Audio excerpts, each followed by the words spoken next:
Hi all, welcome back to my channel Sindhu's cooking and healthy life style. ఈరోజు వీడియోలో అయితే ఒక మంచి ఫ్రై రెసిపీ అయితే చూద్దామండి. అదే దొండకాయ ఫ్రై అన్నమాట. చాలా క్యాటరింగ్ స్టైల్లో ఎలా చేసుకోవాలో అయితే మనం చూద్దాం. చాలా టేస్టీగా ఉంటుంది. అలాగే మనకి సాంబార్లోకి కానివ్వండి, రసంలోకి కానీ, అలాగే పప్పుచారులోకి కానీ నంచుకోవడానికి సైడ్ డిష్గా చాలా టేస్టీగా ఉంటుంది. సో అన్నంలోకి కూడా చాలా బాగుంటుందన్నమాట. మరి లేట్ చేయకుండా చాలా ఈజీగా కేవలం 10 నిమిషాల్లో త్వరగా ఎలా చేసుకోవాలో మనమైతే చూసేద్దాము. ఫస్ట్ అయితే కర్రీలోకి పొడిని ఎలా ప్రిపేర్ చేసుకోవాలో చూద్దాము. స్టవ్ ఆన్ చేసి ప్యాన్ పెట్టుకొని ఒక 1 టేబుల్ స్పూన్ వరకు అయితే శనగపప్పు వేసుకున్నానండి. ఇప్పుడు ఒక 2 టేబుల్ స్పూన్ వరకు మినపప్పు కూడా వేసుకొని కొంచెం దూరగా వేయించుకోవాలి. తర్వాత ఇక్కడ 1 టేబుల్ స్పూన్ వరకు అయితే ధనియాలను యాడ్ చేసుకుంటున్నాను.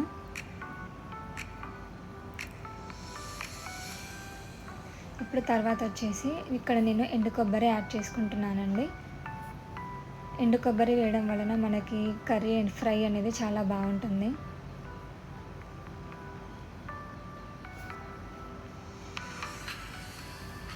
నెక్స్ట్ ఇక్కడ నేను 2 టేబుల్ స్పూన్ వరకు అయితే నువ్వులను యాడ్ చేసుకుంటున్నాను.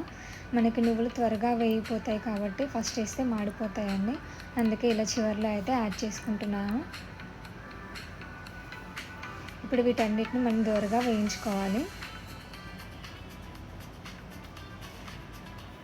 సో ఇప్పుడు ఇలా వేయించుకున్న వీటిని ఒక ప్లేట్లోకి చల్లారే వరకు అయితే పక్కన పెట్టుకోవాలన్నమాట. ఇప్పుడు ఇవి చల్లారిన తర్వాత మిక్సీ జార్లోకి ట్రాన్స్ఫర్ చేసుకొని మిక్సీ అయితే పట్టుకోవాలి.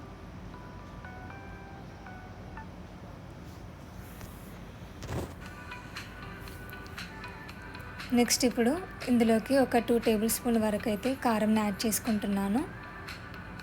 అలాగే 1 టేబుల్ స్పూన్ వరకు సాల్ట్ని యాడ్ చేసుకుంటున్నాను. తర్వాత ఒక 5-6 వెల్లుల్లి రెబ్బలు కూడా యాడ్ చేసుకుంటున్నానండి. ఇప్పుడు ఇవన్నీ బాగా కలిసేలా మిక్సీ అయితే మరోసారి మిక్సీ పట్టుకోవాలి.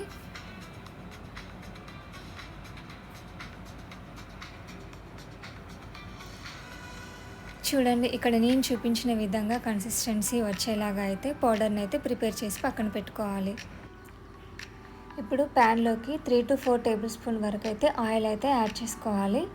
ఇందులో ఒక 2 టేబుల్ స్పూన్ వరకు అయితే పల్లీలను యాడ్ చేసుకొని వేయించుకుంటున్నాను. ఇలా వేయించుకొని ఒక ప్లేట్లోకి అయితే తీసుకొని పక్కన పెట్టుకోండి. అలాగే 2 లేదా 3 రెమ్మల వరకు అయితే కరివేపాకు రెమ్మల్ని కూడా తీసుకొని ఫ్రై చేసుకోవాలి. కరివేపాకు ఫ్రై అయిన తర్వాత ప్లేట్లో తీసుకొని పక్కన పెట్టుకోవాలి. ఇక్కడ నేను 1/2 kg వరకు దొండకాయలని తీసుకుంటున్నాను. సుమారు 250 నుంచి 300 గ్రామ్స్ వరకు అయితే ఉంటుందండి. వీటిని సన్నగా పొడుగ్గా కట్ చేసి తీసుకుంటున్నాను.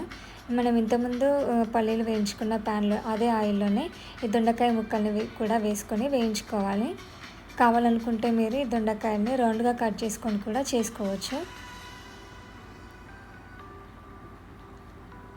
ఈ దొండకాయ ముక్కల్ని అదే ఆయిల్లో వేసుకొని ఒక 10 మినిట్స్ వరకు అయితే మనకు టైం పడుతుందండి. ఇలా మధ్య మధ్యలో కలుపుకుంటూ బ్రౌనిష్ కలర్ వచ్చేంత వరకు అయితే వేయించుకోవాలి.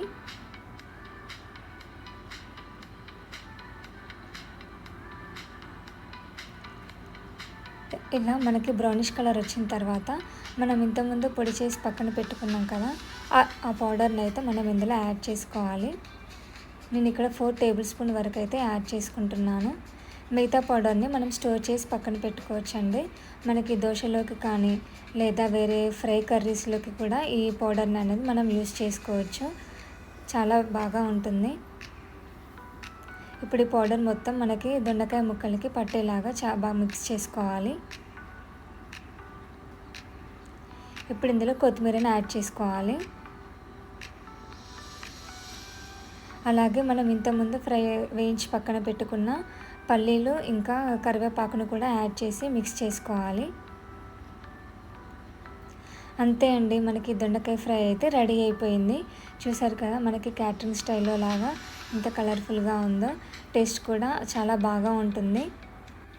సాంబార్లోకి కానీ, రసంలోకి కానీ, అలాగే మనం టమాటా పప్పు కానీ, ఇంకా పప్పు చేసుకున్నప్పుడు కూడా సైడ్ డిష్‌గా నంచుకోవడానికి చాలా బాగా ఉంటుంది. అంతేకాదు అన్నంలోకి కూడా చాలా బాగా ఉంటుందన్నమాట ఈ కర్రీ అయితే. సో, మీరు కూడా తప్పకుండా మీ ఇంట్లో ట్రై చేసి టేస్ట్ ఎలా వచ్చిందో నాతో అయితే కామెంట్ సెక్షన్‌లో షేర్ చేయండి. అలాగే ఈ వీడియో నచ్చినట్లయితే లైక్ చేసి షేర్ చేయండి. అలాగే సబ్స్క్రైబ్ చేసుకోవడం కూడా మర్చిపోవద్దు. మరిన్ని ఇలాంటి హెల్తీ రెసిపీస్ కోసం, వీడియోస్ కోసం, టేస్టీ వీడియోస్ కోసం అయితే మన ఛానల్ని సబ్స్క్రైబ్ చేసుకోవడం మర్చిపోవద్దు. Thank you for watching.